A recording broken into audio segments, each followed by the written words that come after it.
Hello everyone. Basically, as you can see, speed running questions on my Discord channel, which I will link in the description, where you can find loads of these type of questions. I will alt tab to them now. As you can see, these are the questions. I just picked them randomly from the sort of channel. It's in there's like a channel called Fun Questions where you can get these from. Um, they do look a bit annoying, but I I'll try them. Okay, see if I get right. If I don't get them right, it's fine. You know, this, just imagine this like an exam. Okay, when I'm in exam, if I see a question, like if I do one attempt and then like obviously don't give up, but just keep moving through the exam. You'll eventually get like a grade 7 IB or whatever exams you're doing, A level. But yeah, so I'm just gonna like write write down the questions. I think that one was okay. It says S equals A plus B, P equals AB, and A squared plus B squared equals, what's that? Is that what it is? Okay, and these are all non-calc, I think, but I'll just assume that. Um, I think the first sort of problem is, how am I going to get A squared plus B squared? Okay, well, I think I just read that it said by using the appropriate expansion of A plus B to the n. So A plus B to n is just, we can expand it how many times you want. You could put this 88, 50. But obviously, we don't really want that right now. I think I'm just gonna guess it's 2 because I want A squared plus B squared. This might give me some sort of alternate form of it, I guess. So I'm just gonna expand that. A squared plus 2ab plus B squared. And luckily, A plus B is S squared. A squared plus B squared, that's what we wanted. That's what I wanted, so that's fine. And 2ab, well, AB is P, so plus 2p plus, and I can just rearrange. And that looks like the answer, I guess. I didn't expect the answer like that. Next one, A cubed plus B cubed. I think I might use the same method. So just, I think a way to sort of write expansions really quick is you get the first term with the power plus A plus M as a term up. The A term keeps going down, but the B term keeps going up. Do you see what I did there? And then I know for 3 is just 3's here, and that's it. A plus B is S. A cubed plus B cubed, we want that. I'm just going to put them here. 3b squared plus b squared a. If I factor that, I think it's, wait, 3b squared plus b squared a. If I factor b out, I mean, I'm going to try again at times S&P again, so just try something. A squared plus ba. If I factor a out, a plus b. Wait, but isn't ab p? So ab is p, and that's just sp. So this actually equal to s cubed equals s cubed. If we minus this part both sides, the 3p, 3sp, a cubed plus b cubed, and I think that's it. Now it's a to the 4 plus b to the 4. I think I might want to square. Now, I know the question, it probably wants me to do this, because I've done this for the rest of everything, but that might take too long. You can probably use that, but it's just, I don't really know the sort of coefficients of it, so since it's not calc, so I might do squared, sorry, a squared plus b squared, but why may I do that? Well, let's look at the expansion of this. That's 8 to 4, plus 2 lots of a squared b squared plus b to 4. But isn't that what we're looking for? A to the 4 plus b to 4, that's fine. A squared plus b squared is equal to, recently I just did s squared minus 2p. 2ab squared, well, isn't that just p? So this is just equal to s squared minus 2p squared equals to minus 2a squared b squared both sides. That's just minus 2p squared a to 4 plus b to 4. I think that's it. Yep. Oh, that was 9 marks. See, sometimes these questions, like literally, I'm just doing the fast approach that comes to mind. Just try find the most easiest one. You see, just before when I stopped there, I could do a plus b to power 4. Now let me just use an alternative. And also use what you've done in past questions. A lot of time that happens. Oh, okay, this question kind of looked nice when I first picked it, but this one looks a bit dodgy. F of x. I'm speaking on this, so I should probably let's go write the question down real quick. Okay, so ask for partial fractions.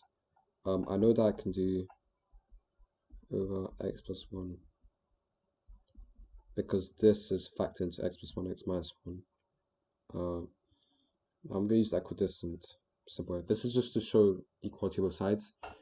For any x, because this is another form of this, any x works for this, and I just want to find the constants a and b. Times x1 minus 1 both sides. B of x plus 1.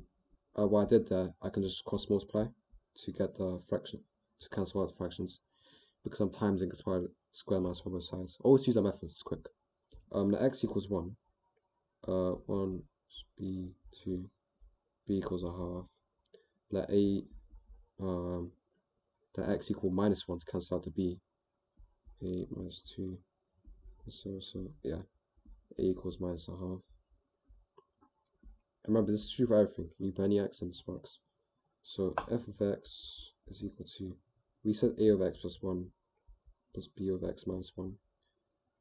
If I'm correct, yeah. A is minus a half and b is half. Now b. If I wait, g of n equals the sum as n x equals 2 of x t of g of n. Okay, this is the question. I think the first thing to do is probably this is basically saying, okay, you put, this is basically g of n is just equal to f of 2 plus f of 3 plus f of 4 dot f of n. That's what it's basically saying. And it's saying what happens if I do this to an infinite number of times? So what is this going to equal to? So I know f of x equals minus half over x plus 1 plus half over x minus 1. I think if I put, let me just put g equals g infinity is equal to infinity. I'm going to take a half out.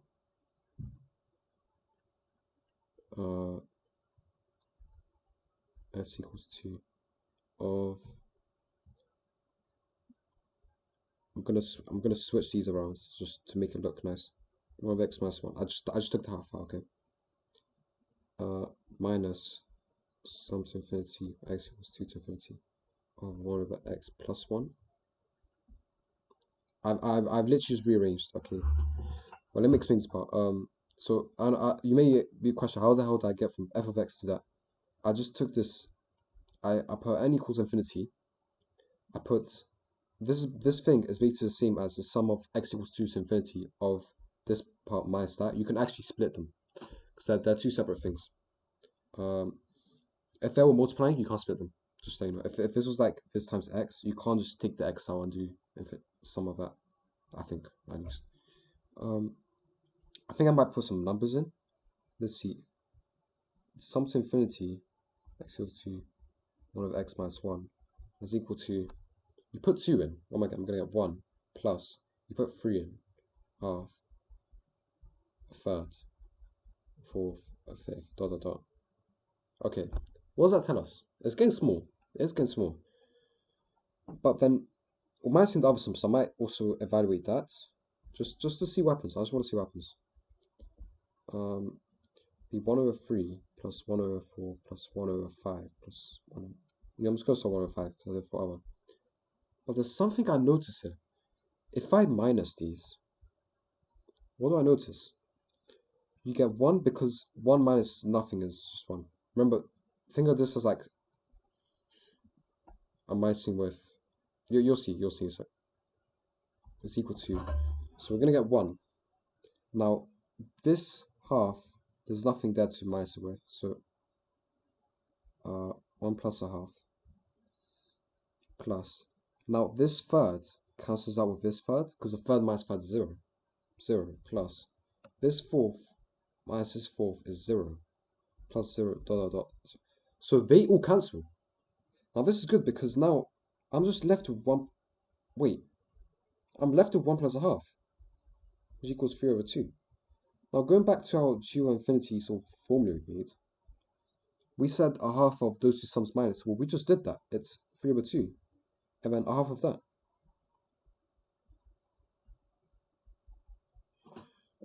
I hope that's right.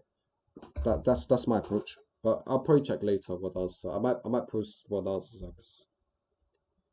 just in case I might have done a mistake. But I mean, I was kind of expecting this. I didn't realize the terms would cancel, but they cancelled. So I guess we can assume they cancel. I mean, you never know. But yeah, they are increasing at the same time. So I guess it works like that. But yeah, I think that's the question. Was it? Yeah, 3 or 4. I guess you have to write like the limit has n equals infinity 3 or 4. But yeah. Next question. The 4 marks. I'm just gonna write this question 3. Okay, f of x equals x squared plus, what was it? Bx plus c over x plus d. And it says determine whether each of the values of b, c, d is negative, positive, or 0. Now, I'm gonna sketch this on my tablet real quick.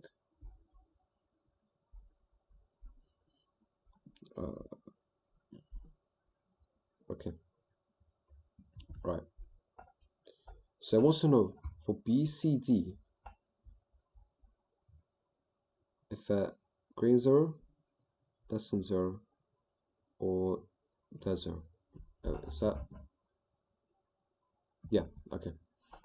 So these are sort of cases. I think one thing to notice. By the way, when I'm doing these questions, like I've not attempted to use nothing. It's literally just from my instantaneous approach. We did have an asymptote here. Now, the thing is, even you can see my graph is kind of accurate. The asymptote is a positive number, right? But I also know that for an asymptote, this is where the graph can't exist. And I can see from f of x that it has a vertical asymptote when x plus d equals 0. Because you can't divide by 0, x equals minus d. Now, the x value is positive, so that means, like when I do x plus d equals 0, I know x is positive. I know it's positive. Now, for positive to turn 0, I need to add it to something negative. So I know that d has to be negative. I know x equals minus d. I know for that. I'm just not trying to say like for x plus d equals 0, if x is positive, we see from the graph x is positive. D has to be negative for them to cancel. Okay. What's the next part? Let's see. X squared plus bx plus c. Now, we do know that, you see these sort of roots. These ones are sub root 1 and root 2. Or the other way around. Let's put 2 and 1. Now, let's call them alpha. Let's call them x1 and x2. Now, you may know sum and product roots, the Vieta's formulas. So, just so you know, for these type of like functions, when f of x equals 0, we don't really care about this part. We know it's never equal to 0, which is why we're allowed to times on both sides, because it's never equal to 0. If this was able to be equal to 0, it's just a times 0 both sides. It's a bit dodgy. It's 0 equals 0. Okay, so that's why we don't care. Look at this. Now, if I don't know what the roots are, but I do know that the sum of them, let's do product first. The product is equal to minus 1 to the power of n c over a. Now, n is this power 2. It's always the biggest power. That means it's going to be 1. Minus 1 squared is 1. Equals to c over a. A is the first coefficient, but that's 1. x1, x2 equals c. Now, I realized from the graph that x1 is actually a negative number. So I'm just going to put negative x1, okay? Times. And then x2 is a positive number, so it's x2. So negative x1, x2, negative c. So c is negative. C is negative.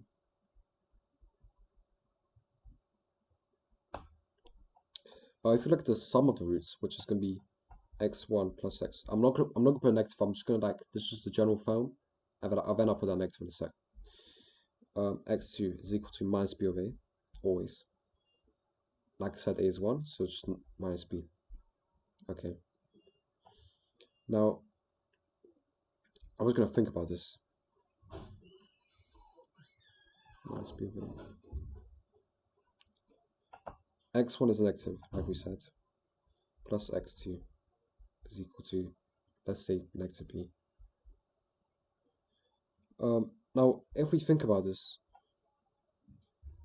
if we times the negative on both sides, x2, it's going to be x1 minus x2 is equal to b. Now, x1 is a negative number, and if we see from like the graph, x2 looks bigger than x1. So if we do x1 minus x2, that's got to be negative. So b has to be negative. Now, for some reason, they're all negative, which I have no clue why. But I'm just gonna go for my answer again. Okay, this was definitely negative. When I did the sum product, it had to be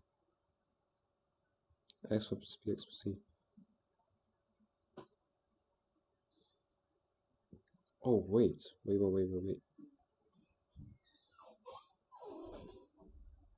C is negative. B, I think B's. I'm gonna try this again. Remember, guys, I've never done this. I'm just trying to show you what the approach is when you don't know what's going on. Okay. I'm just gonna try this again. So we said x1 plus x2 is equal to negative b. We don't know if b is negative or positive, but we're taking the negative again. Okay. Now we know x1 is a negative number, so x2 minus x1. Now x2 we said is bigger than x1, so x2 minus x1 is going to be positive. That's positive. So positive number equals negative b. Does that make sense?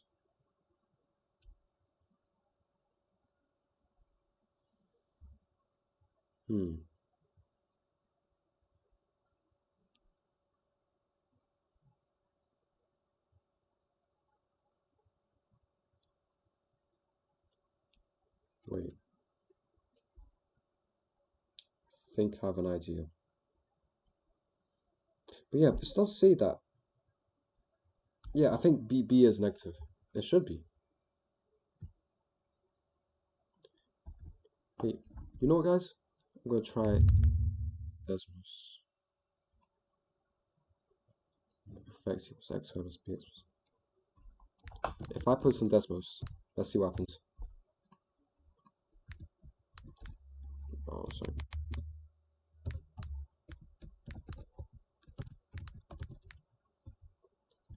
Now here's what I'm gonna do. I'm gonna let dd be negative, c be negative, b be negative. Now, do you guys see what just happened? They are negative. Look, when b is 0 it's like that, but look what happens here. So, am I right? I don't know. I think this is correct, but who knows? It's always up. Maths is always up to interpretation. Right, guys. Thank you for watching this kind of speed run. I mean, it was like 20 worth of marks in some time, but yeah. Thank you for watching. Hope that you can try these questions too. I will obviously do more question past papers when I'm free. Yeah. Thank you for watching, and make sure to like, subscribe, and just go to the Discord link this below and just join. If you're someone who like is really good at maths, wants to be really good at maths, just join the server. We'll help you. It's free stuff, okay? Free resources and everything. Alright, peace.